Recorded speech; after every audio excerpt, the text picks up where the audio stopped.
별로 큰 차이가 없었는데 이게 등장하면서 스마트폰이 등장하면서 급격하게 벌어집니다.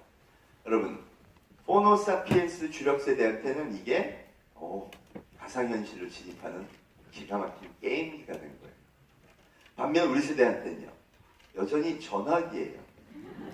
카톡이 하나 더 있을 뿐이에요. 여러분, 이게 내가 이걸 뭐로 인지하고 있나를 체크하는 방법이 있습니다. 혹시 회의할 때는요, 회의 시간에 이걸 꺼놔야 되나요? 이건 켜 있어야 되나요? 네, 꺼야 되면요, 전화기예요. 맞아요. 회의 시간에 전화 받고 이러면 안 돼요. 그죠? 근데 회의할 때 우리가 하려는 건 뭐죠? 최고의 아이디어를 얻기 위한 거죠.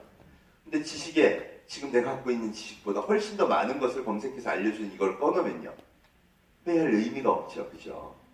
그럼 심지어 저는 수업 시간에 문자하고 전화만 하지 말고 이거 갖고 계속 학습에 보탬이 되는 행동을 하라고 합니다. 그럼 애들이요, 호모사피엔스 막 찾아보고요. 아, 이게 이런 거구나. 학습 효과가 훨씬 좋아지겠죠. 이게 그래서 다르다는 겁니다. 처음에 그래서 아이폰이 탄생하자마자 이 호모사피엔스들은 엄청나게 게임을 해요. 와, 이런 혁신적인 게임기가 어디 있어요? 완전히 중독되는 듯이 온 천지에 전부 이것만 들고 게임만 했죠. 우리한테는 그게 생소한 겁니다. 그래서 기성세대는요, 큰일 났다 애들. 이게 좀 좋은 도구인지는 모르겠지만 전화기를 들고 저렇게 난리를 치는 거 보면 애들의 앞날이 큰일 났구나 라고 생각을 하고, 그걸 어떻게든 못하게 하려고 저지하려고 하고 그 부작용을 굉장히 크게 부각시킵니다. 그래서 대한민국 문명은요, 아직도 스마트폰에 기반한 무엇을 한다는 것은 별로 좋은 건 아니야. 이게 우리 기성세대의 생각이고요. 그래서 법과 제도가 아직도 여전히 이걸 좀 안 좋게 봅니다. 그런데 이 호모사피엔스 세대들이요, 우리가 예상했던 것처럼 게임만 하진 않죠. 얘들도 사피엔스예요. 여러분, 사피엔스의 뜻은 슬기롭다는 뜻이죠. 어려도 슬기로워요. 그러니까 왜 우리가 게임만 해? 게임 방식으로 비즈니스도 혁신해보면 안 될까? 그래서 나한테 익숙한 이 사업을 게임 방식으로 바꿔보자. 늘 타고 다니던 택시 사업을 게임 방식으로 벌입니다. 여러분, 게임을 하려면요, 서버가 필요하고요, 거기 가상현실을 제공하는 맵이라는 게 필요합니다. 여러분, 맵이라고 똑같이 생각하시면 돼요. 맵이도 일종의 게임이죠. 내 길을 찾아주는 게임. 샌프란시스코의 청년들은 샌프란시스코 지도를 딱 서버에 올리고요, 게임 방식으로 택시 사업을 벌이기 시작합니다. 자, 게임처럼 자기가 들고 있는 게임기에서 딱 붙여서 난 여기서 여기 갈 거야 이렇게 표시하러 들어올 사람들은 서버로 다 들어와서 전부 표시하세요 이런 거죠. 그럼 맵 위에 마치 게임처럼 아이템 버튼이 쫙 올라옵니다. 자, 그럼 두 번째, 택시 게임을 하면서 돈 벌 사람들은 차를 들고 이 버튼을 마음에 드는 걸 다 누르세요. 그럼 제가 원하는 제 지역에 있는 거, 요건 내가 해결할 수 있겠는데 딱 누릅니다. 그럼 거래가 완료되고요. 와, 게임인데 직접 차를 가서 가져갔더니 거기 내 고객이 있어요. 태웁니다. 야, 게임 방식으로 이런 택시를 어떻게 생각했지? 막 웃으면서 가고 원하는데 빠이로 내려줍니다. 현장에서의 현금 거래 하나도 없고요. 서로 게임하듯이 재밌게 즐길 뿐이에요. 그리고는요, 모든 결제는 얘가 다 알아서 해주죠. 이 방식의 회사, 이게 뭐죠? 우버입니다. 우리는 아직도 우버를 불법으로 보죠. 2014년 도입했다가요, 보니까 혁신이 없어요. 여러분, 기성세대 눈에 이 혁신이 있나요? 택시 게임 방식으로 부르든 늘 하던 대로 전화해서 부르든 다를 거 없잖아요. 그죠? 오면 택시 기사한테 돈을 주고요, 택시를 타고 가는 거 외에는 특별한 게 없어요. 그러니 안 좋게 봅니다. 더군다나 그거 들어가면 택시회사 다 망한다면서요. 그래서 안 해줘요. 여기 이 논리에는요, 아무런 문제가 사실 없어요. 그런데 그 논리에는 문제가 없고 택시는 안 해줘도 되는데요, 문제가 하나 생긴 겁니다. 이 택시회사가 엄청난 속도로 성장해버린 거죠. 여러분, 지금 우버의 기업 가치는 얼마일까요? 73조.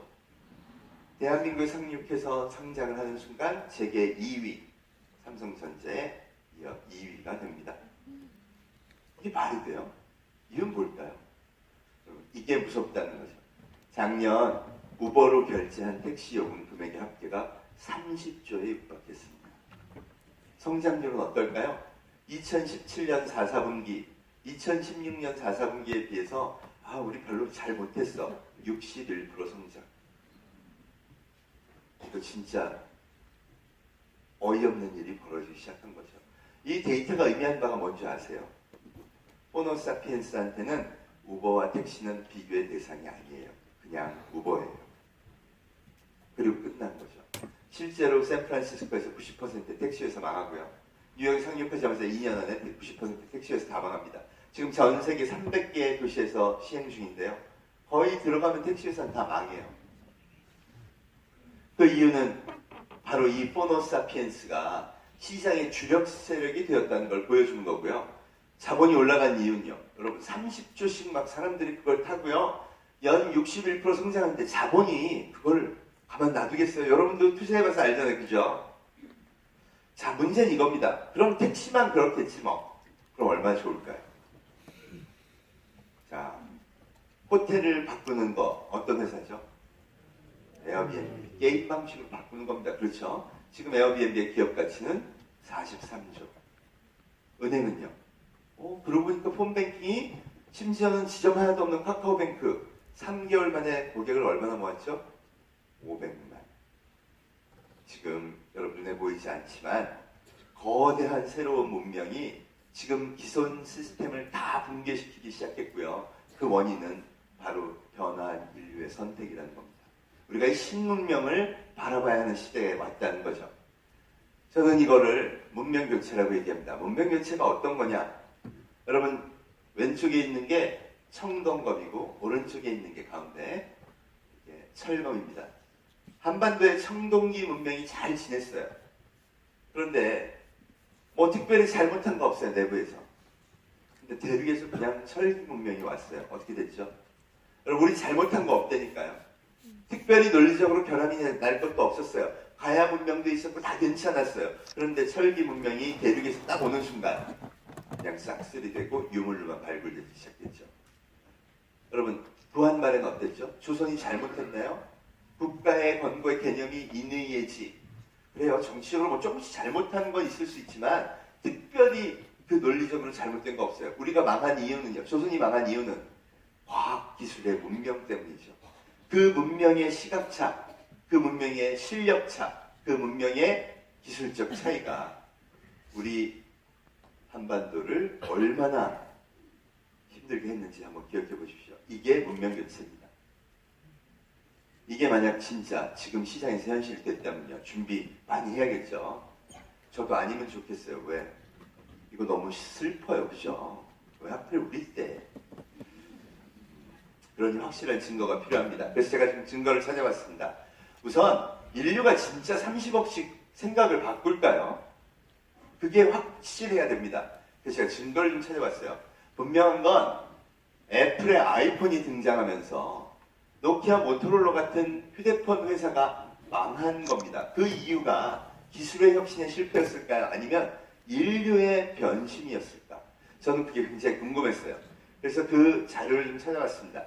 여러분 구글 트렌드라는 사이트에 가면요. 사람들이 구글이라는 검색기를 통해서 얼마나 그 기업은 몇 번을 검색했을까? 이걸 알려줍니다. 인기도라고 할 수 있죠. 제가 삼성, 노키아, 소니 이 당시에 이렇게 경쟁하던 기업들의 검색 빈도를 한번 비교해봤습니다. 여기 보시면 2004년도의 데이터인데요. 보라색이 소니입니다. 소니, 노키아, 삼성. 소니의 검색 빈도가 삼성의 무려 3배예요.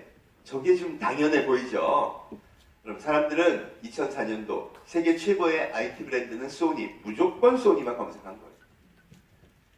삼성은 열심히 쫓아간다고 했지만 한참 멀었었죠. 그리고 보세요. 5년도, 6년도 참 간격 안 줄죠. 그리고 이 수십억의 검색 수인데 어쩜 이렇게 일정하게 오르는 내리락을 같이 할까요? 예, 특히 1년에 한 번씩만 이 피크가 올라가죠. 이게 제가 뭔가 봤어요. CECO라고 신제품 발표예요. 신제품 발표할 때 제일 많이 뭘 하죠? 미디어 광고. 여러분 이게 미디어 광고의 시장 지배력을 보여주는 명확한 증거라는 겁니다. 저게 언제부터 저렇게 소니가 견고한 1위를 했느냐 물어봤더니 워크맨 나온 다음이래요. 여러분 워크맨 언제 나왔는지 기억나세요? 그럼 이게 무슨 얘기죠?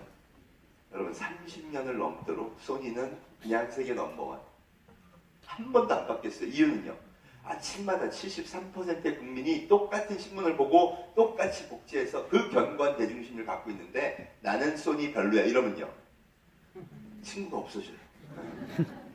이러니까 그 생존의 본능 때문에 자기는 그 견고한 대중심리 안에 있고 싶어 한다는 거죠. 이게 사회학자들이 밝힌 이 현상들입니다.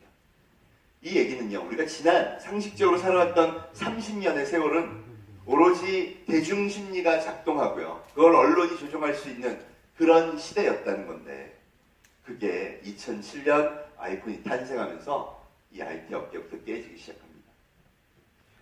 여러분 아이폰이 탄생했을 때 근데 별 변화가 없었죠. 저게 과연 애들 게임폰이 될 것이냐 전 세계로 퍼질 것이냐 그게 궁금해서 맥켄지라는 기관에 세계 3대 휴대폰 업체가 다 물어봤어요. 그랬더니 뭐라 그러냐 40년의 소비자 데이터를 봤는데 이런 점은 급격한 변화는 없어요. 안심하고 가세요. 그래서 노키아하고 모토로라 1위, 3위 기업이요 그냥 휴대폰을 만 겁니다. 삼성전자만요. 우린 너무 위험해. 미국 시장에서 애플한테 먹히면 큰일 나니까 유사폰 만들자고 한 거예요. 그리고 구글하고 손잡고 안드로이드폰 개발에 착수합니다. 그런데 개발에 착수하자마자 2008년, 9년 태풍이 일어나기 시작했죠. 여러분 한국에 2009년에 왔을 때가 이미 전 세계로 다 퍼지기 시작한 때입니다. 그 거인 애플이 엄청난 폭풍을 일으키면서 전 세계를 휩쓸 때 갤럭시 S라는 최초의 안드로이드 폰이 2010년에 나오고요. 그 업계에 그냥 슬쩍 올랐답니다. 그리고는 보세요. 삼성의 검색수가 소니를 사상 처음으로 넘었고요. 딱 1년 만에, 2년 만에 2배가 됩니다. 그리고 그렇게 견고하던 대중심리, 브랜드 파워 다 깨져요. 그럼 이게 예상이 됐겠습니까? 이 집단적인 변심력. 이걸 데이터로 얘기하면 이런 겁니다. 내 마음속에 무조건 소니야 하던 10억 명의 소비자가요. 갑자기 변심을 일으켜서 삼성을 검색하고 있는 거예요. 여러분 이건 손가락으로 검색하지 않으면 나오지 않는 데이터입니다. 여러분이 들어가서 봐도요. 똑같은 데이터를 얻어요. 이 얘기입니다. 도저히 상상할 수 없었던 변화가 소비자한테서 일어난 거예요. 그리고 끝났죠. 2011년 모토로라 멸망, 2013년 노키아 멸망, 2016년 샤프 멸망, 도시바 멸망, JVC 멸망, 사니오 멸망. 여러분이 젊은 시절 갖고 있던 IT 제품의 모든 일본 기업들이 싹쓸이가 다 났습니다. 소니하고 닌텐도 어떻게 살아남았죠? 게임 시장으로 가서 겨우 살아남은 거예요. 그리고 이 혁명을 일으킨 애플이 2013년 아이폰 출시 불과 6년 만에요. 그거 하나 팔아갔고요. 세계 1위 기업, 그것도 압도적인 스코어로 등극을 합니다. 여러분 저걸 설명할 수 있는 건 딱 하나밖에 없어요. 아이폰 들고요. 인류는 이거랑 시간을 보내기 시작했어요. 더 이상 미디어도 안 봐요. 광고의 영향력도 없어졌어요. 브랜드 파워도 믿지 않아요. 그냥 뇌에 이것만을 끊임없이 새기면서 그 영향력이 저런 혁명적 데이터 변화를 가져온 겁니다. 그리고 끝났어요. 끝난 정도가 아니라 2018년 불과 챔피언이 된 지 5년 후에 보십시오. 5월 10일 기준 애플의 시가총액 1014조. 아직 1조 달러 시대까지 못 갔습니다. 1072원 환율 기준 1014조의 기업이 됐어요. 애플이 그 정도 된 건 그건 어쩌면 그래 물론 잘 파니까 그럴 수 있어. 더 무서운 게 제가 10대 기업 중에 하얀 거 2개를 제기업 8개 기업을 녹색으로 표시했습니다. 여러분 저게 전부 폰을 든 인류의 새로운 소비 행동에 맞춰 그런 비즈니스 모델을 제시해서 성장한 기업들이에요. 마치 우버가 택시를 파괴하면서 새롭게 성장하듯이요. 새로운 비즈니스 모델로 성장한 파괴적 혁신의 대표 기업들이라는 겁니다. 한번 볼까요? 2위 아마존이에요. 여러분 아마존 무슨 기업이죠? IT 기업 아니에요. 유통기업이죠. 근데 유통의 방식은요. 우리가 아는 방식하고 너무 달라요. 비대면 거래. 물건을 찍으면요. 와 물류센터에서 막 움직인대요. 거기는요. 로봇 키바가 다 돌아다녀요. 더 황당한 건 어떻게 그렇게 많은 사람들 미국에 지금 1년에 100불씩 내는 프라임 회원수가 9천만 명이 넘었어요. 어떻게 많은 사람들이 이걸 그렇게 좋아할까요? 그게 미래래요. 유통의 미래. 심지어 앞으로 택배는 어떻게 보낸다 그러죠? 물건 포장하면 드론으로요. 지난주에 미국 10대 회사의 드론 택배 서비스가 임시 상용화를 위한 테스트가 시작됐어요. 구글은 알파고로 돈 버나요? 여러분, 구글의 매출이 뭘까요? 네, 광고예요. 그럼 매출의 90%가 광고니까 광고 기업이죠. 페이스북도 마찬가지입니다. 광고는 원래 누구 거였죠? 신문, 방송이죠. 여러분, 신문, 방송의 매출 30% 빼앗은 기업이 구글과 페이스북이에요. 그리고 당당하게 세계 3위와 5위가 됐죠. 그럼 이유가 뭘까요? 구글은 뉴스를, 신문을 구글의 검색기 거기서 뺏었고요. 방송은요? 네, 유튜브. 비헤이비어가 달라진 걸 봤고요. 거기서 새로운 비즈니스 모델로 신문, 방송의 힘을 뺏은 게 구글과 페이스북이라고 합니다. 더 황당한 건 저기 있는 중국 기업이에요. 알리바바와 텐센트? 그러면 탑10에 아시안 2개 딸랑 있어요. 삼성이 밑에 제조로 잠깐 저기 들어갔는데요. 격차가 좀 납니다. 500조 기업 반열에 올라간 건 알리바바, 텐센트래요. 여러분, 알리바바는 그래도 유통기업이라고 좀 아시지만 텐센트 아시는 분? 잘 몰라요, 우리나라. 2017년 매출의 50% 게임이래요. 네? 게임은 우리 문명에서 보면 마약이잖아요, 그죠? 그런데 쟤네 문명에서는 아시아의 넘버 1, 2 펀치예요. 물론 게임만 하는 게 아닙니다. 시작은요. 카카오톡 같은 메신저, 위챗 들어보셨죠? 위챗을 기반으로 그걸 플랫폼으로요. 제일 많이 해서 돈 번 게 게임. 그 다음에 이제 방송도 하고요. 지금은 제일 신경 쓰는 게 금융이에요. 위챗페이. 이걸로 다 결제하면요. 꼬박꼬박 2.86%의 수수료를 챙겨요. 그러니 우리 관점에서 보면요. 문어발식 기업이에요. 네. 우리는 막 재벌들 지금 막 큰일 나 때려잡아야 된다 그러는데 얘들은 알리바바, 텐센트가 방송부터 시작해서 유통 아무것도 안 하는 게 없어요. 금융까지. 심지어 올해는 텐센트, 알리바바 손잡고 보험사 하나 끼고요. 온라인 보험도 출시했어요. 공산당이 미쳤나봐요. 그죠?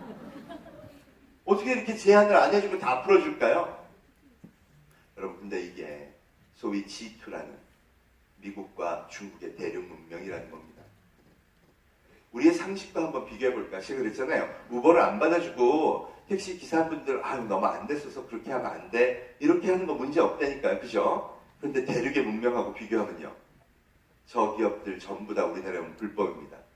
이유가요. 개인정보보호법 위반. 대한민국 문명은 왜 저런 걸 안 받아줄까요? 최근 한국은행에서 통계 발표를 하나 냈어요. 여러분, 그 데이터를 보니까 그래서 그렇구나 제가 알겠더라고요. 모바일 뱅킹, 스마트폰 뱅킹 이용자 비율을 발표한 겁니다. 전 국민으로 보면 46%예요. 아직 절반이 안 됐어요. 20대는 74%가 모바일 뱅킹을 써요. 잘 기억하십시오. 30대는요. 72% 거의 똑같아요. 40대도 62%. 50대는 몇 프로일까요? 33%로 떨어져요. 60대 이상은요. 5.5%. 그럼 대한민국 입법부, 사법부, 행정부에서 대한민국의 제도와 틀과 이런 것들을 다 결정하는 사람들 연령대는 50대 이상이죠.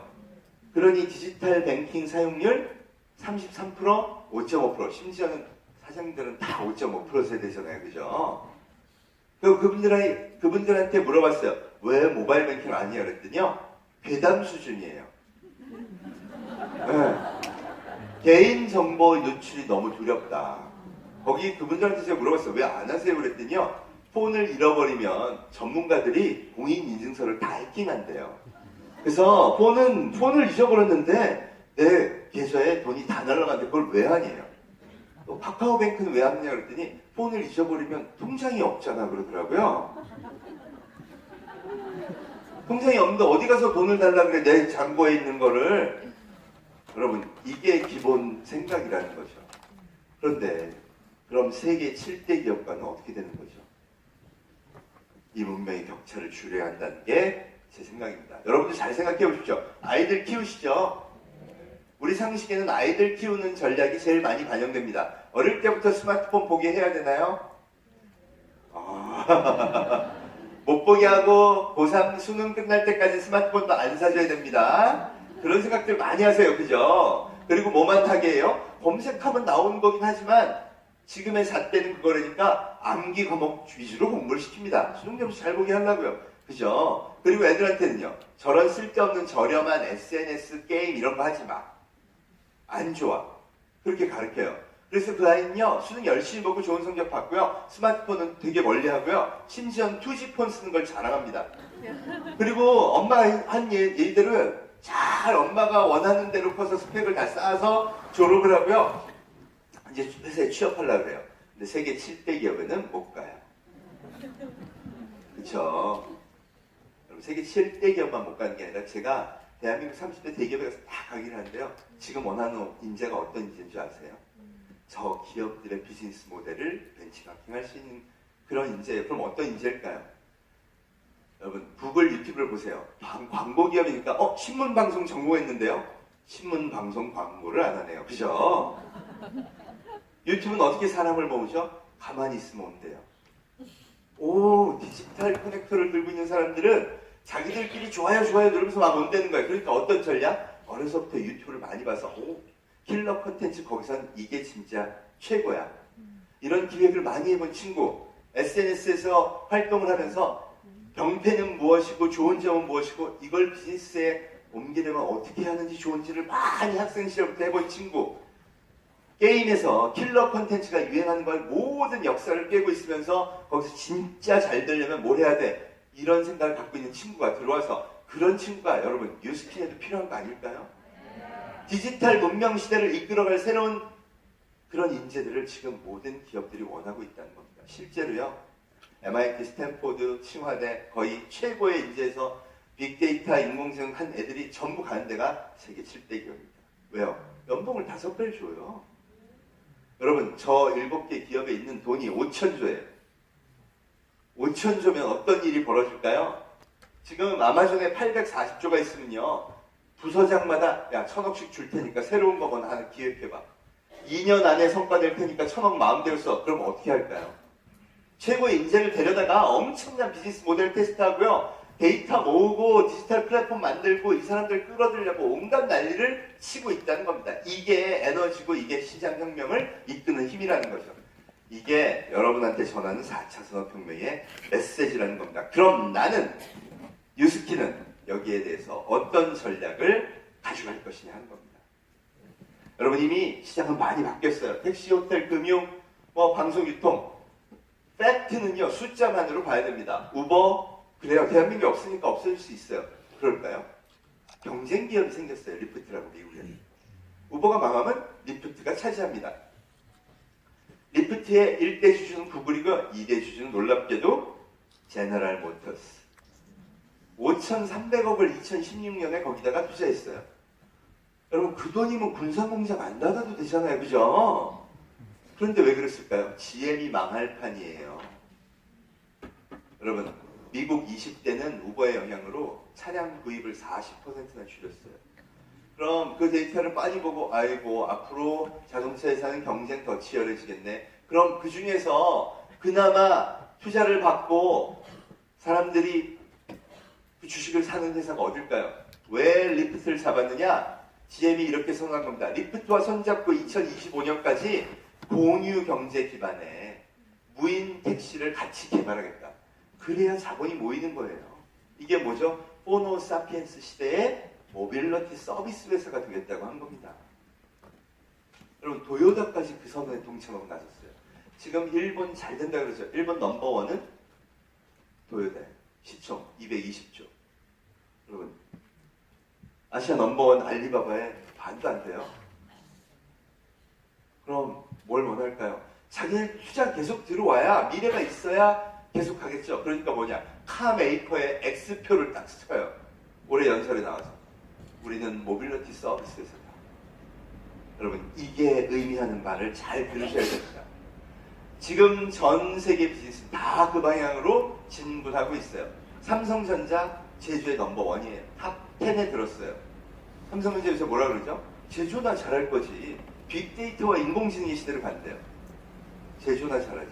여러분 제조 바라볼 기업이 있어야죠. 제너럴 일렉트릭 시총 120조, 소니 50조, 닌텐도 60조. 일본 IT 기업 중에 삼성 5분의 1 되는 기업도 거의 없어요. 그럼 바보가 아닌다면 자기보다 작은 회사 쫓아가는 사람 없잖아요. 그죠? 위를 봤더니 내가 세계 IT 기업 8번째인데 1, 2, 3, 4, 5, 6, 7이 아까 말한 다 그 기업이에요. 그 기업들이 하는 게 뭐죠? 빅데이터와 인공지능. 빅데이터와 인공지능이 의미하는 건 기술이 아니라요. 인간의 새로운 인간들, 디지털 라이프를 사는 사람들의 데이터를 담고 있다는 겁니다. 왜 그렇게 갈까요? 그 시장 변화의 방향은 이렇습니다. 보통 음악 소비 패턴의 변화가 시장의 변화의 선행지표라고 합니다. 음악 소비 우리가 어떻게 바뀌었나 한번 들여다볼까요? 자크 아탈리라는 프랑스의 유명한 미래학자 저분이에요. 음악 소비 패턴을 잘 보라고 했습니다. 그리고 30년 동안 기가 막히게 미래를 맞췄어요. 여러분 80년대 90년대 집집마다 오디오 시스템이 있었죠. 음악은 전부 또 옆에 뭐 하나 차고 들었죠. 모든 수요처에는 제품이 필요하다. 이게 그 시대의 상식이었어요. 그래서 다 제품의 전성시대, 이때가 일본의 전성시대이기도 했습니다. 근데 2000년대 초반에 음악 소비에 뭐가 생겼냐? 아이팟이 등장했어요. 얘의 상징은 스트리밍이에요.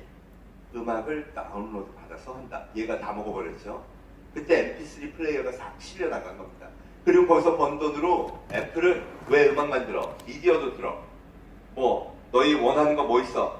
게임까지 해봐. 이렇게 된 거예요. 그리고 인류를 바꿔버린 거죠. 지금 그래서 그동안 방송을 유통시켜서 음악을 유통하던 데가 절대 권력이 방송이었다면 여러분 요새 음악을 방송으로 듣는 사람 별로 없죠? 그럼 시장이 50%가 줄고 그 절대 권력이 어디로 갔냐? 디지털 플랫폼으로 간 겁니다. 뭐 멜론, 유튜브, 온갖 것 여러분 좋아하는 거에서 다 들어요. 근데 이게 특징이 뭔지 아세요? 자본이 못 이겨요. 광고로 돈을 퍼부어도 안 돼요. 삼성이 음악 앱을 그렇게 하려고 해도 실패했죠. 이게 보여주는 바가 뭐냐? 이 디지털 플랫폼의 특징은요. 이제 소비자가 선택해야 살아남는답니다. 결국 소비자가 원하는 걸 만들어내야 되는 시대가 된 거예요. 여러분 이게 시장의 패러다임의 전환의 핵심입니다. 과거에는요. 방송으로 광고로 쫙 버티면 73%의 사람의 뇌에 각인되고 다 팔 수 있었어요. 지금은요. 그런 게 없어졌어요. 그럼 어떻게 팔죠? 디지털 플랫폼에 그걸 보면요. 자기들끼리 좋아요를 퍼뜨리게 해야 되는 거예요. 여러분 이게 어쩌면 뉴스킨한테는 새로운 기회가 아닌가 저는 그런 생각도 듭니다. 이거 핵심 뭐냐? 인간의 마음을 사로잡을 수 있어요. 단 그들이 포노사피엔스라는 점은 명심해야겠죠. 자, 그러면서 어디로 갔느냐? 지금 음악의 기술적 변화를 보면요. 여러분 집집마다 이제 집에서 아직도 오디오 시스템 들으시는 분. 네, 막 웃어요. 오디오 시스템 듣는다고 손 들면요. 매니아신가 봐요. 그래요. 그죠? 옛날엔 가정 필수품이었는데 그럼 매뉴팩처링 입장에서 어떻게 된 건지 아세요? 시장이 1000분의 1로 줄은 거예요. 그래서 999개 IT 기업들이 싹쓸이 당한 겁니다. 그럼 그 다음 세대는 뭘까요? 스트리밍은 기본이고요. 음악을 요새는 뭐로 듣죠? 블루투스 스피커로 듣죠. 거기에 뭐가 붙고 있어요? 인공지능. 말대꾸를 하기 시작하죠. 야 무슨 음악 좀 틀어봐. 네. 알렉사 보세요. 막 자기들이 막 얘기를 하죠. 알렉사 뭐 해봐. 2017년 아마존에서 가장 많이 팔린 상품이 알렉사가 달린 인공지능 스피커 에코였어요. 이 얘기는 앞으로 거의 모든 제품에 디지털 스트리밍의 기능과 지능이 붙는다는 겁니다. 예를 들어 뉴스킨에서 이 피부 관리하는 거 있죠. 이게 만약에 조금 더 가면요. 카메라가 붙어서 띡 보고 피부 상태가 아까 우리 선생님 말씀 멍게시네요. 그럼 이렇게 바꿔드립니다. 노즐이 저절로 바뀌고 마사지의 파워가 바뀌는 이런 게 앞으로 올 현실이야. 이게 뭐라 그러냐? 개인화 서비스라고 하는 거예요.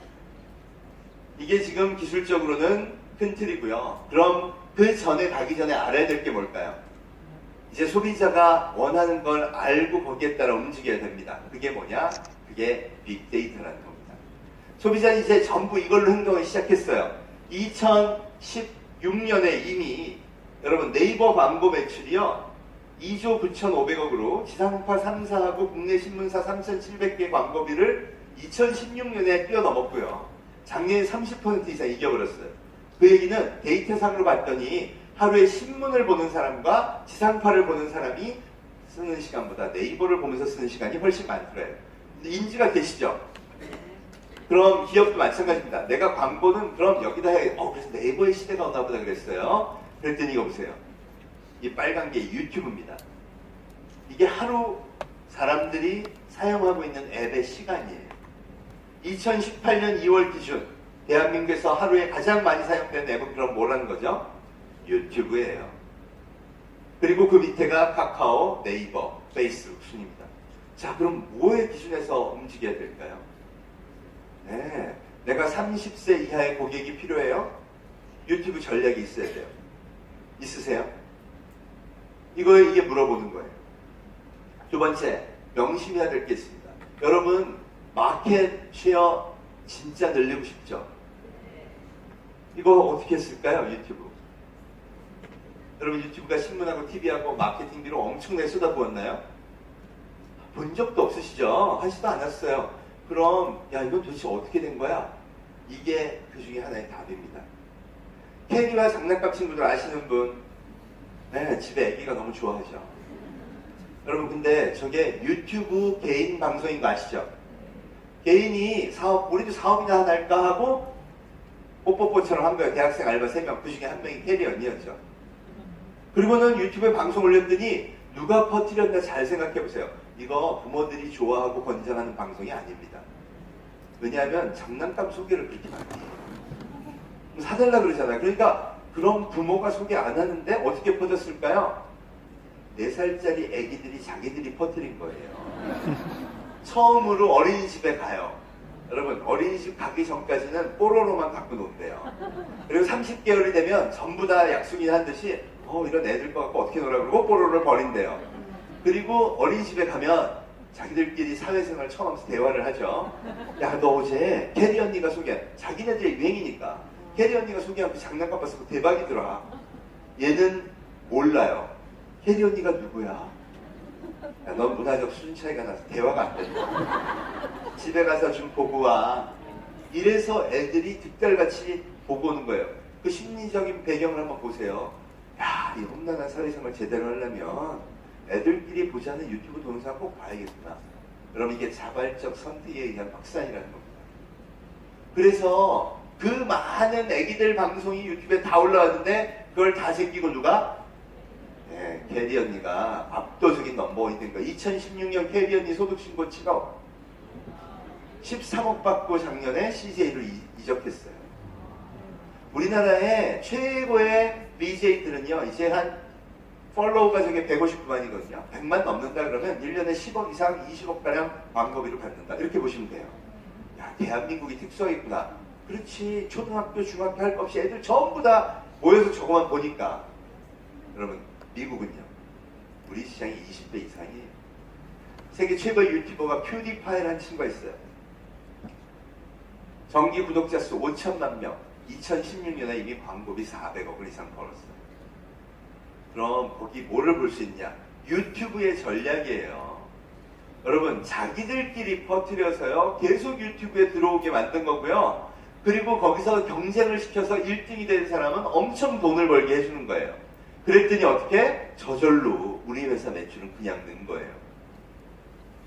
여러분, 여러분들도 굉장히 잘할 수 있는 구조 아닌가? 제가 뉴스킨이 어떻게 비즈니스를 하는지 모르지만 이게 인간의 기본 심리와 달라진 소비 행동을 기가 막히게 해서 접목해서 사업의 변화 방향을 선택한 겁니다. 그리고 유튜브가 이렇게 폭발하는 게 된 거예요. 중국은 어떨까요, 여러분? 중국은 미국의 20배입니다. 우리의 400배. 심지어는 개인 방송으로 물건 파는 직업이 생겼어요. 왕홍. 들어보셨나요? 왕홍 아시는 분? 그럼 개인 방송으로 물건을 팔아요. 중국에서 오신 분들은 너무 잘 알 거예요. 그럼 걔네는 홈쇼핑이 없어. TV 홈쇼핑이 우리나라 10배 이상 되죠. 그런데 개인 방송을 봐요. 작년에 왕홍으로 옮긴 매출이 15조 7천억, 무려 4억 6천만 명이 이걸 보고 있대요. 제가 아는 대기업의 화장품 회사가 중국에 하나 론칭을 했어요. 근데 뭐 관시구 다 필요 없어. 오프라인 다 필요 없고 왕홍만 간다. 왕홍 8명하고 계약 맺어갖고요. 첫 방에 매출 200억. 연매출 1000억 돌파했어요. 만약 그 회사가 왕홍이니 저런 거는 애들이나 하는 거 저런 저렴한 걸로 팔아서는 기업의 미래가 없어 그랬다면요. 진짜 그 기업엔 미래가 없었던 거죠. 매출 1000억 없으니까요. 여러분 이런 걸 다 뭐라 그러는지 아세요? 이걸 보려면 데이터를 봐야 된다는 거예요. 우리의 상식을 다 내려놓고 봐야 되는 게 데이터예요. 왜 왕홍으로 할까요, 여러분? 왕홍이 팔로워가 몇 명인지 나오고요. 내가 방송하면 얼마인지 몇 명이 그거에 내 방송이 노출된지 다 나와요. 그러니 그 사람하고 딜을 할 수 있는 겁니다. 상식적으로 TV에 내보내는 게 이런 게 아니라 너는 몇 명의 팔로워고 너 임팩트 네가 지금까지 판매한 금액은 뭐야가 데이터로 나오는 시대예요. 최근에 여러분 커버 코리아라고 AHC 마스크팩 한 대 있죠. 유니레버에서 그 회사 얼마에 산지 아세요? 3조 4천억. 말이 돼요 이게? 마스크팩 하나 하면 회사인데 이유는요. 유니레버가 바보가 아니죠. 고객이 노출된 그 숫자가 데이터가 회사의 파워로 계산이 된 거예요. 또 최근에 쓴데 스타일 난다. 로레알이 얼마에 팔았죠? 70% 지분? 4천억. 로레알이 바보예요? 아니요. 중국에서의 스타일 난다의 브랜드 파워를 그대로 인지해서 그걸 카운팅 해준 거예요. 이 얘기는 뭘까요? 기업의 가치는 곧 좋아요를 누르는 사람들의 데이터라는 겁니다. 앞으로는요, 개인도 그렇고 기업도 그렇고 데이터가 굉장히 중요한 시대가 됐다는 거예요. 그게 자기의 능력을 입증하는 수단까지도 돼버렸다는 거죠. 이러니까 모든 기획을 사실은 데이터에 근간해서 해야 되는 때가 됐다는 겁니다. 대표적으로 우리가 익숙하지 않은 데이터 하나 보여드릴까요? LOL. LOL이라는 게임 아시는 분? 네. 호노사피엔스들만 주로 알아요. 저도 몰라요. 우리 학생들이 이 게임을 열광하더라고요. 그래서 와, 이거 이렇게 재밌는 게임이야? 저는 데이터만 봤어요. 왜냐하면 저는 데이터가 중요하니까. 세상에 2017년 중국 베이징에서 챔피언을 뽑는 결승전을 했는데 온라인 TV 시청자 수가 8천만 명. 그럼 우리나라 올해 평창 올림픽 했죠. 세계 최고의 스포츠 이벤트는 우리 상식의 평창 올림픽이죠. 그럼 개막식 시청자 수는 얼마였을까요? 지상파 3사가 그렇게 다 때리고 그랬는데 1000만. 자, 그럼 20대 남성을 위한 특별한 화장품 세트가 나왔어요. 여러분 1000만. 그래도 기업의 가오가 있지. 우리는 올림픽 개막식 때 광고한다. 아니면 숫자가 8천만이네. 더군다나 여기는요. 네, 맨날 게임만 하느라고 피부가 거칠거칠한 20대 남성 애들이에요. 어디다 하겠어요? 여러분 여기다 해야 되는 거예요. 이게 뭔지 아세요? 오로지 고객만 보겠다. 진짜 데이터가 의미한다는 뭐냐? 나는 고객이 있는 데만 간다. 그리고 고객이 원하는 방법대로 고객이 요구하는 대로 해주겠다는 게 그게 빅데이터의 진짜 진정한 철학이에요. 고객이 있으면 간다. 여러분 이 회사가 텐센트 거예요. 텐센트는 이렇게 사람들 모이니까 야 1억 명이 즐기는 스포츠면 방송사 촬영 바로 방송사를 차립니다. 대박 나겠죠? 광고 막 들어오겠죠?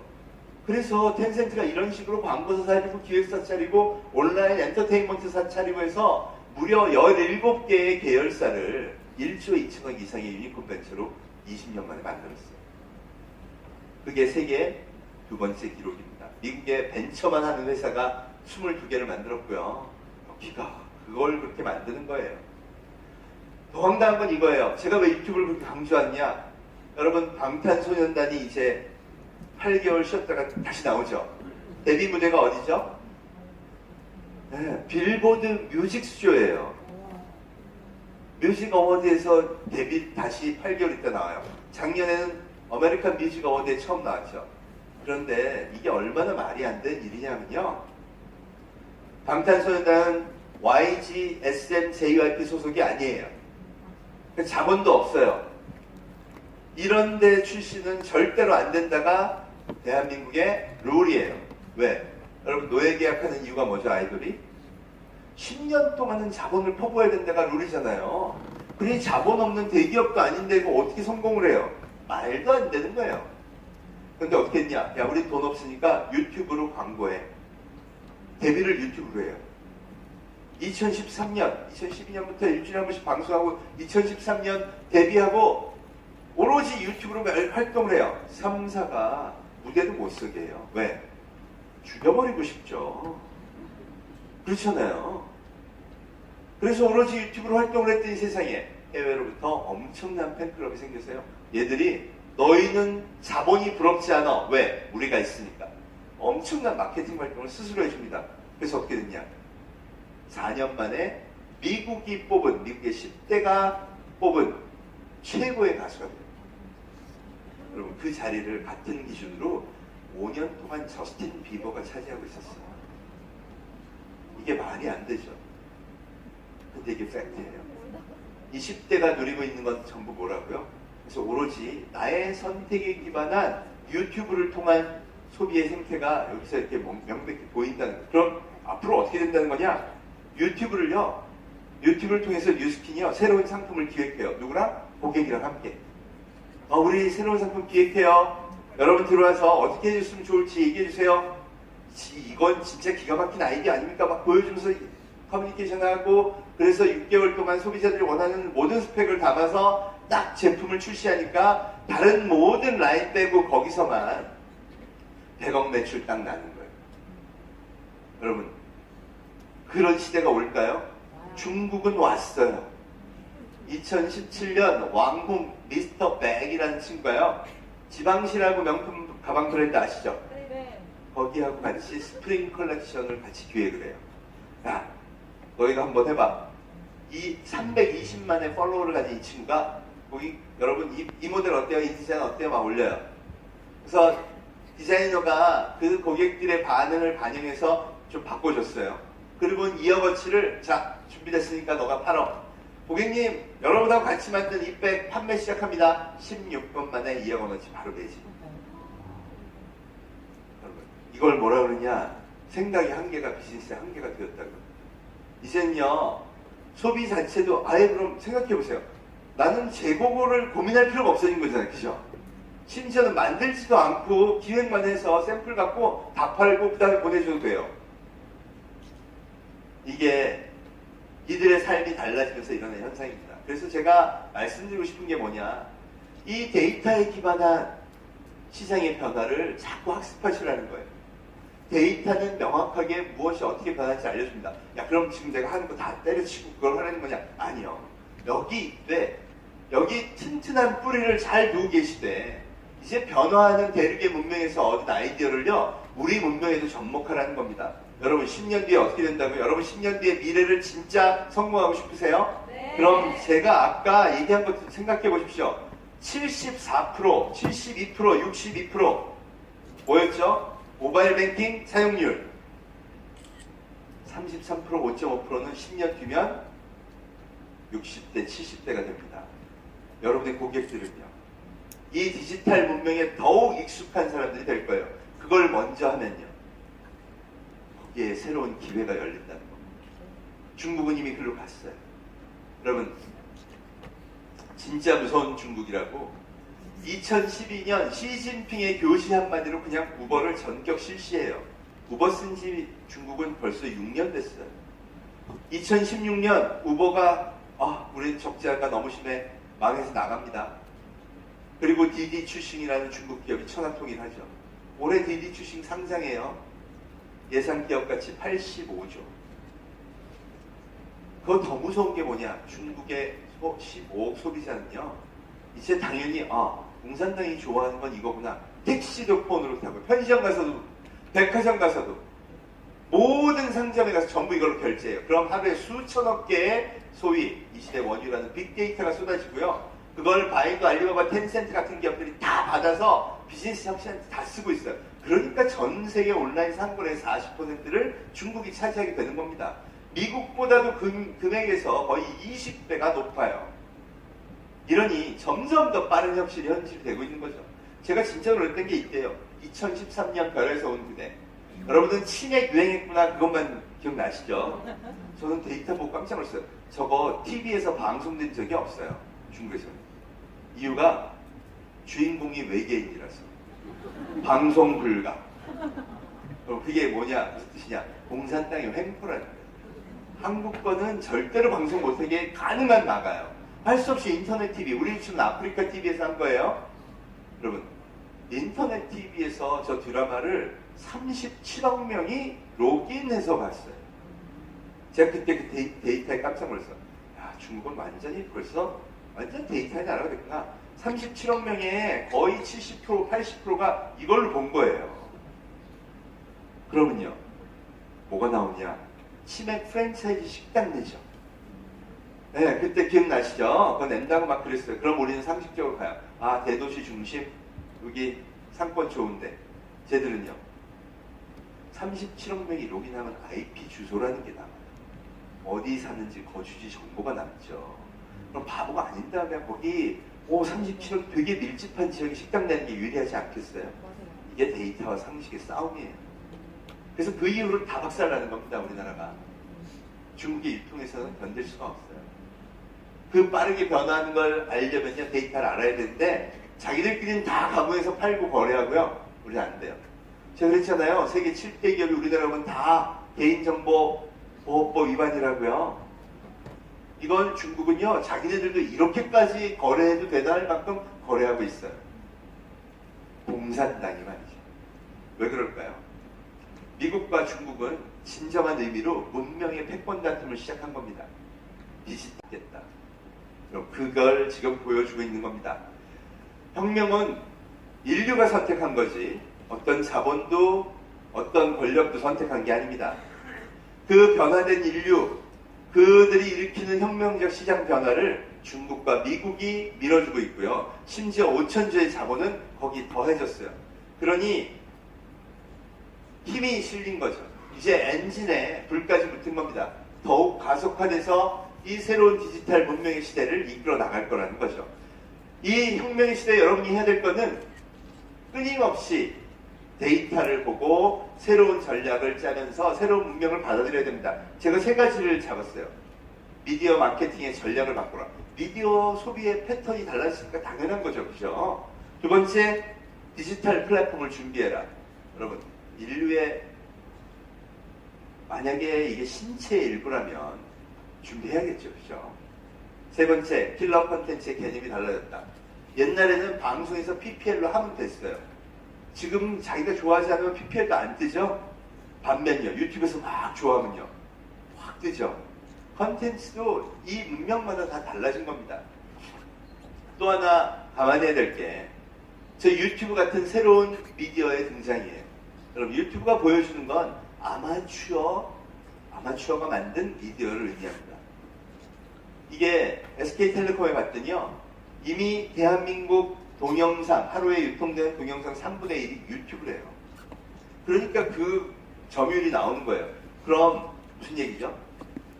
저 뉴스킨에 봤더니 갈바닉 쓰는 법 사용 격기 12만 회 조회더라고요. 이런 게 점점 많아져야 된다. 실제로 그런 변화들을 이끌어주는, 심지어 여러분 스스로 방송사를 차려도 아무 문제가 없는 거예요. 그렇죠? 이런 것들이 새롭게 우리가 봐야 되는 시장입니다. 이 미디어 산업의 변화가 글로 가는 거죠. 좋아요가 많아지는 전략. 두 번째는 디지털 플랫폼은 어디로 갈까? 사실 우리나라에서는 이게 어려워요. 빅데이터를 기반으로 개인화 서비스를 하고, 개인화 서비스를 하기 위해서 인공지능을 붙이죠. 이게 아마존이 하고 있는 일입니다. 사실은 저는 아마존의 철학을 배우면 디지털 문명 시대에 가는 길이 다 보인다고 생각해요.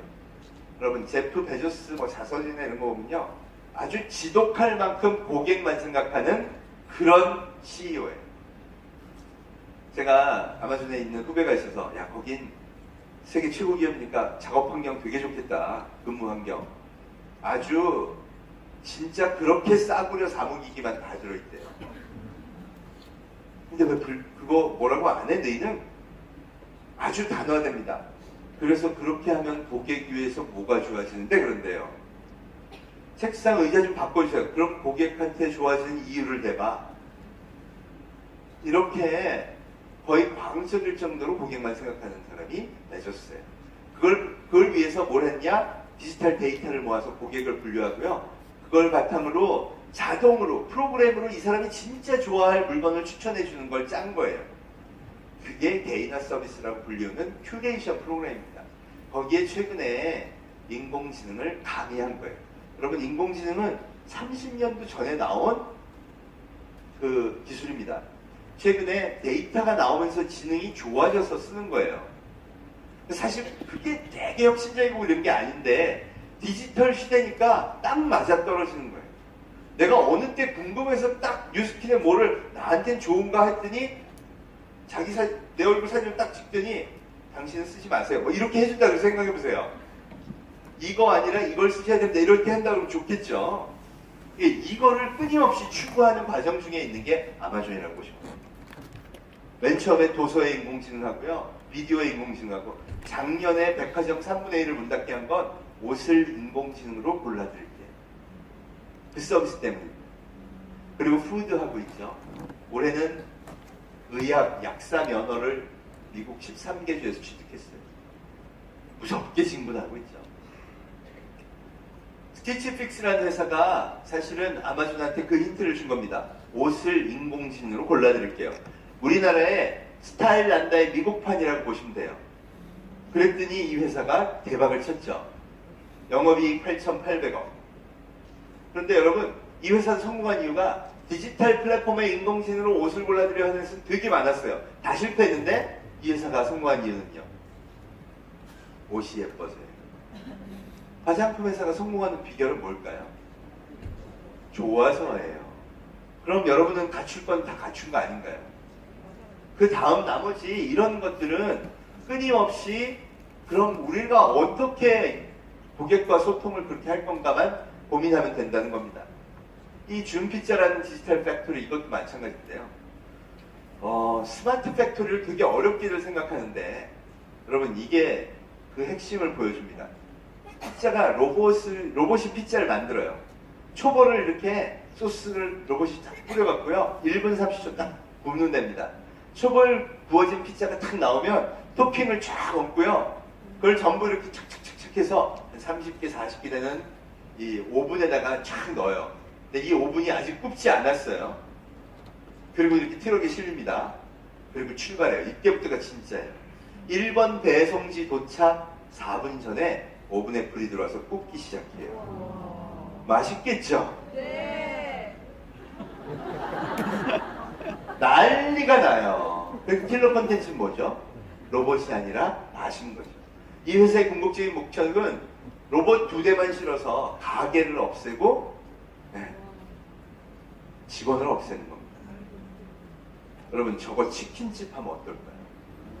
제가 바로 아이디어를 낸 거예요. 치킨은 로봇이 튀기면 금방 튀겨요. 그죠? 그럼 프랜차이즈 사장님이 됐어요.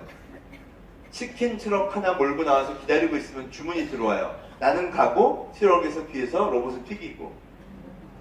그럼 뭘 줄일 수 있죠? 임대료와 인건비를 줄이죠. 이걸 뭐라 그런 줄 아세요? 제조의 아마존아이즈라고 합니다. 이게 스마트 팩토리예요. 여러분 생각해보세요. 비디오 온 디맨드. 디지털에서 비디오를 보고 싶으면 여러분 이제 다운받아서 보시죠. 그럼 매뉴팩처링 온 디맨드. 치킨을 시키면 그때 만들면 재고가 없죠. 이게 스마트 팩토리의 핵심인 거예요. 사실 이런 방식으로 전 잘 모르지만 무언가 화장품에서 업계를 개선할 수 있으면 아마 뉴스킨이 할 겁니다. 이런 게 앞으로의 변화라는 거죠. 여러분 이거 진짜 황당하지 않아요? K뱅크라는 인터넷 뱅크가 석 달 동안 40만 가입자였어요. 그래서 사람들이 인터넷 뱅킹은 저 정도 위력이겠네. 근데 카카오뱅크가 나왔어요. 석 달 만에 500만이 들어간 거예요. 그럼 이건 은행 입장에서 보면 경쟁자가 나타난 거죠. 그래서 조사하라는 거예요. 도대체 40만과 500만 차이가 뭐야? 그랬더니 400만이 뭐라고 대답했는지 아세요? 귀여워서. 여러분 그거를 은행장님한테 어떻게 보고를 해요? 맞아 죽을 것 같잖아요. 그죠? 벌써 이해가 안 가신다는 이 분들도 많이 이제 왜 귀여워서 왜? 근데 그게 팩트예요. 여러분 딱 느낌이 오죠? 아 귀여워서 맞아. 그죠? 여러분 그러고 나서 은행들이 지금 다 받고 있어요. 이 미묘한 차이 때문에 500만의 고객이 온 거예요. 근데 이거를 어른들의 상식으로 우리 문명의 상식으로 알겠어요? 은행에서 사원들이요 그거 기획 안 했겠어요? 좀 귀엽게 하고 UI 편하게 하고 공인지수 없애면요 최소한 100만 원 다 올 거예요. 그럼 뭐라 그럴까? 너 회사 그만 다니고 싶냐? 은행이라는 게 어떤 거야? 절대 개인정보 노출이 안 되게 엄격해 보일수록 사람들이 좋아하는 거야. 바보야 그랬을 거 아니에요. 그래서 안 한 거예요. 그러니 우리 상식을 깨는 게 얼마나 어렵습니까? 그래서 제가 뭐라 그러냐 높으신 분들한테 다 이런 얘기 들어요. 뭘 기획해오면 다들 뭐라 하냐? 야, 상식적으로 말이 되냐? 여러분 상식은 이제 맞지 않을 수도 있어요. 그럼 어떻게 해야 될까요?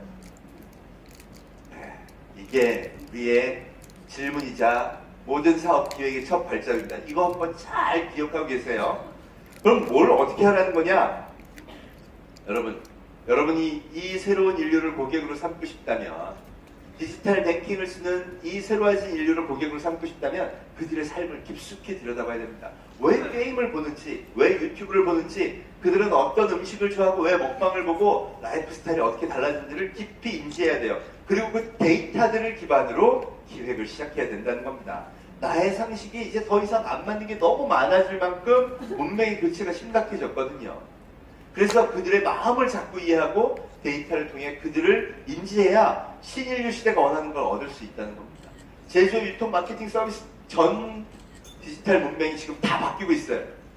이유는요. 은행도 바꿔야죠. 모두 바꿔야지 하는 이유가 뭐냐. 다 소비 행동이 달라졌기 때문에. 그럼 이쪽 그걸 지키려는 입장에서 보면 전부 위기죠. 일자리 다 없어져요. 백화점 일자리 없어지고 아마존이 일자리가 생기잖아요. 반대로 파괴하는 입장에서 보면요. 전부 기회예요. 여러분은 어차피 기존의 비즈니스 시스템을 갖고 있지 않으시잖아요. 그죠? 광고 열심히 해가지고 오프라인으로 막 대량 판매하고 이런 거 안 하셨잖아요. 그죠? 접점에서 사람을 만나는 건요. 여러분이 훨씬 더 유연해질 수 있다는 강점이기도 합니다. 그럼 그걸 들여다보기 시작하고 그걸 데이터화하고 체화해서 내 개인의 전략이자 기업의 전략을 삼으면요. 기회가 다 보이는 거예요. 다만 우리가 그걸 안 보려고 하면요. 아무것도 안 보이는 거죠. 여러분 이미 1조 2천억 이상의 유니콘 벤처가 25개에서 200개로 클 만큼 어마어마하게 크고 있어요. 아까 카카오뱅크 같은 것도 그렇고요. 모두 그렇고요. 미묘한 차이를 기존 비즈니스에 붙여서 기존 비즈니스를 파괴적 혁신의 기업으로 만든 거죠. 여기에 자본이 지금 신나게 퍼붓고 있는 거예요. 5천조의 자본이 있으니까 그럴만하지 않겠어요? 여러분 제가 진짜 깜짝 놀란 건요. 아마존의 주식을 구입한 대한민국 국민이 총 액수가 얼마인 줄 아세요? 6천억이 넘어요. 다 뭐로요? 아마존 괜찮네 그러고 폰으로 바로 결제한 거예요. 여러분 자본의 흐름도 이렇게 바뀐 시대에 우리 살고 있어요. 이들을 잡으려면요. 그들을 잘 인지해야 된다는 겁니다. 제가 말씀드리고 싶은 건 빅데이터를 존중하라. 야 상식적으로 이게 말이 되냐? 꿀꺽 삼키시고요. 빅데이터로 같이 보자. 여러분 제프 베조스가 진짜 멋진 말을 했습니다. 뉴스킨도 훌륭한 회사지만 최근 디지털 문명에 있어서 베조스는 정말 멋진 말들을 많이 합니다.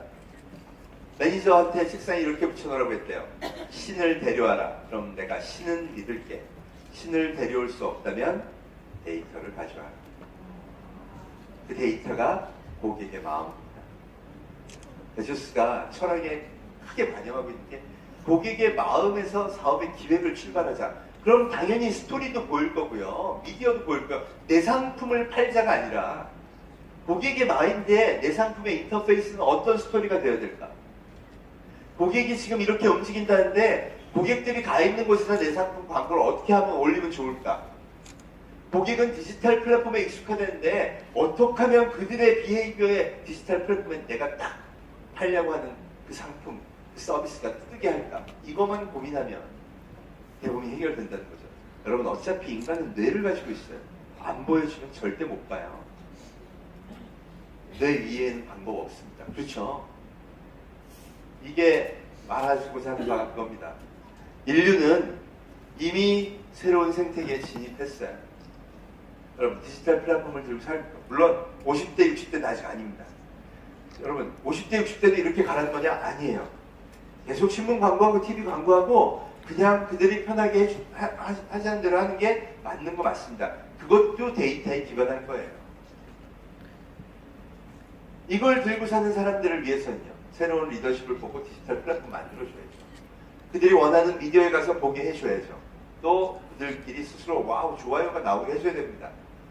저도 뉴스킨을 옛날에 좀 많이 들여다봐서요. 이게 굉장히 제가 이제 중소기업 지원 사업하면서 화장품 관련 기기들을 많이 디자인해줬거든요. 뭐 갈바닉이나 그런 것도 많이 그래서 연구의 대상 중에 하나였습니다. 이제 혁신적이고 또 품질 좋은 그리고 연구 중심의 기업이라는 거 잘 알아요. 고객과의 인터페이스는 앞으로 어떻게 리디자인을 하느냐가 남은 것이겠죠. 여러분은 그 솔루션들을 아마 잘 찾으실 수 있을 거라고 저는 생각을 해요. 제가 여기에 올려놓은 이런 것들 다 보시고요. 심지어 요 IT 보세요. 도요타가 DD 출신 무보하고 세상을 바꾸겠다 뭐 이런 얘기 내놓고요. 심지어 엔비디아라는 완전 기술 기업이에요. 컴퓨터 칩 만드는 회사. 거기도 스토리가 저희 칩은 사람과 사람을 인식하는 인공지능 칩이에요. 이렇게 스토리를 만들어서 주가를 5배 올렸어요.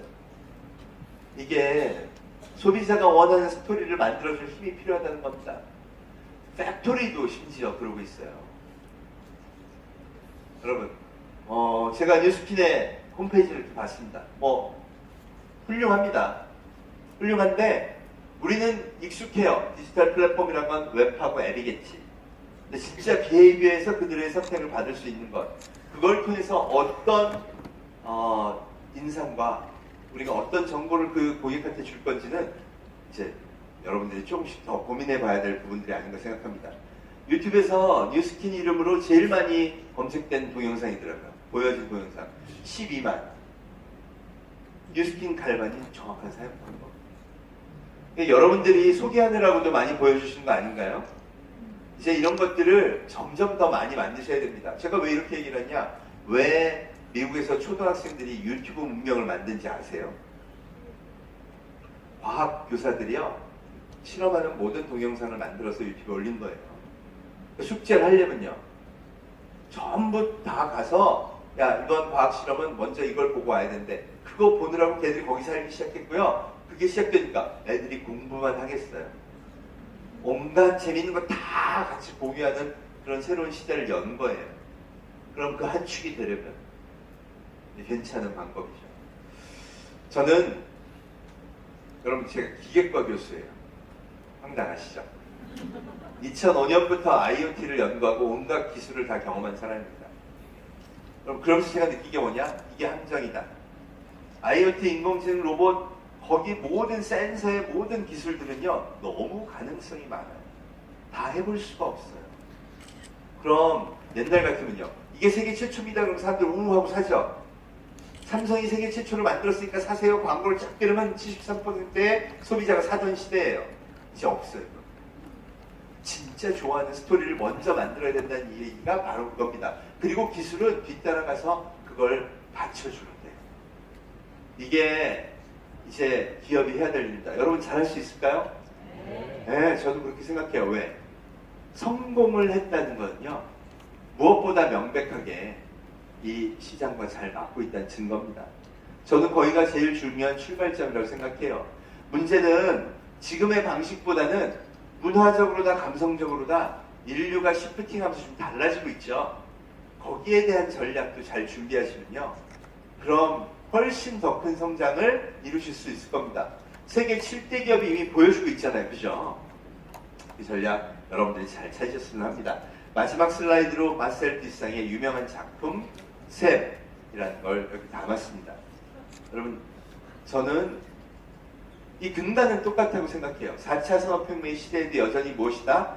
사람이란다. 폰을 들었어도요, 사람이에요. 그들의 감성이나 이런 것들이 폰을 들어서 다른 방식으로이긴 하지만 다 표출이 됩니다. 그럼 뭘 해주면 제일 좋을까? 제가 꼽은 건 이겁니다. M from X. 눈에 보이지도 않는 미묘한 차이, 근데 본질을 바꾸는 결정적인 차이라는 뜻인데요. 마셀 비스상은 이 더러운 변기를 딱 대중면서 변기를 떼낸다며 여기 알무트라고 써놓고 작품이라고 출품을 했어요. 장난하는 것도 아니고 그죠? 엄청 예술계가 화를 냈죠. 그랬더니 딱 뭐라 그러냐? 인류 위대함의 본질을 이걸로 표현하고 싶던데요. 인류 위대함의 변기라고 딱 이렇게 얘기합니다. 저 더러운 오브젝, 도저히 예술이라고 할 수 없는 이 물건에다가 장난치듯이 이렇게 글자 하나 써놓고 이건 예술로 볼 수 있습니다 라고 이렇게 심지어 거의 우기는 거죠. 그죠? 그런데 그런 상황에서도 그러고 보니 이것도 작품이 될 수 있겠다 이렇게 인지할 수 있는 지적 능력을 가진 존재가 지구상에 누구밖에 없냐고. 사람밖에 없죠. 그랬더니 그게 인류 위대함의 본질이다 이렇게 얘기합니다. 와, 낚인 것 같은데 낚인 것 같은데 부인할 수가 없죠. 여러분, 맞습니다. 인류가 호모 네안데르탈, 호모 사피엔스가 있었는데 둘이 붙어서 전쟁을 해서 네안데르탈을 멸종시켰다고 하죠. 그럼 그 힘이 뭐였다는 줄 아세요? 딱 이 한마디였대요. 우리가 힘을 합치면 이길 수 있어. 그럼 그게 눈에 보이지 않는 것을 처음 믿기 시작한 인류의 혁명이라고 합니다. 그래서 진짜 눈에 보이지 않는 걸 믿는 것이 인류 위대함의 본질 맞다는 거죠. 제가 그 단어가 엠프라맹스인데요. 왜 이 이야기를 했을까요? 여러분, 대한민국에서 디지털 문명이 안 좋게 보는 것 흠결 없어요. 특별히 논리적으로 부당한 것도 아닙니다. 전혀 상관없어요. 근데 문제는요. 캘리포니아에서 이미 2009년도에 와우, 이 미묘한 차이를, 새로운 문명을 택시 사업에 붙이면 거대 기업이 되겠다. 그리고 73조 기업을 만들었어요. 그죠? 여행업에 붙여서 43조를 만들었고요. 최근에는 200개의 벤처업을 성공했어요. 우리 그 보수적이라는 은행 업계에서도요, 그 미묘한 귀여움이를 붙여서 500만의 고객을 끌어들였어요. 그죠? 여기 어쩌면 눈에 보이지 않는 차이를 만약 여러분이 누스킨에 붙이기 시작하면 5천만의 고객을 여러분이 다 사로잡을 수 있을 거라고 생각합니다. 그 출발점은요, 눈에 보이진 않지만 여러분이 새로운 문명을 이해하기 위해서 그 문턱을 낮춰주고 그들과 함께 소통하고 데이터를 통해 그들을 확인하고 그들과 함께 호흡하기 시작하면요, 그걸 여러분들, 이미 성공한 여러분들이 제일 잘 찾아내실 거라고 봅니다. 눈에 보이지 않는 미묘한 차이, 그렇지만 본질을 바꾸는 결정적인 차이의 엠프라맹스를 지금의 성공한 뉴스킨에 입히셔서 4차 산업혁명 시대에도 개인도 기업도 열심히 성공하시기를 응원하겠습니다. 감사합니다.